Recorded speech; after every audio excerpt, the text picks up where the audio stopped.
ఆఫీస్కి లీవ్ పెట్టి పొద్దున్నుంచి ఈ క్యూలో నించున్నానండి. ఇక్కడ ఏం జరుగుతుందో తెలియటం లేదు. ఎప్పుడు డబ్బులు తీసుకునే అవకాశం వస్తుందో తెలియటం లేదు. నా డబ్బులు నేను తీసుకోవడానికి ఇలా నిలబడాల్సి వస్తోంది. ఎవరి దగ్గర బ్లాక్ మనీ ఉంటే నేనెందుకు సఫర్ అవ్వాలండి? వాడెవడో క్రైమ్ చేశాడు, నేను విక్టిమ్ అవుతున్నాను ఇక్కడ. గంటల తరబడి లైన్లో నిల్చోవలసి వస్తుంది. అయినా మా డబ్బులు మేము తీసుకోవడానికే వీలవట్లేదు సార్. మా దగ్గర బ్లాక్ మనీ లేదు, అయినా మాకెందుకు సార్ ఈ కర్మ?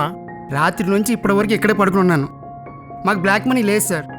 మాకేంటి సార్ ఈ ప్రాబ్లమ్స్? బ్లాక్ మనీ ఉండేది నాలాంటి కామన్ మ్యాన్ దగ్గర కాదండి, సో కాల్డ్ పొలిటీషియన్ దగ్గర, బిజినెస్ మ్యాన్ దగ్గర.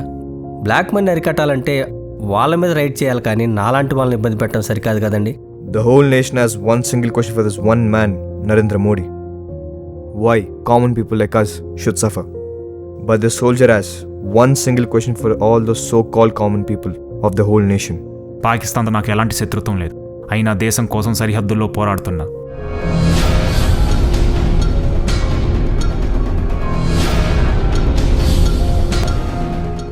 దేశం కోసం మీరేమీ చెయ్యనప్పుడు మీకోసం నేనెందుకు చావాలి? Be the change. దేశంలో నువ్వు కోరుకునే మార్పు నీతోనే మొదలవని. జై హింద్.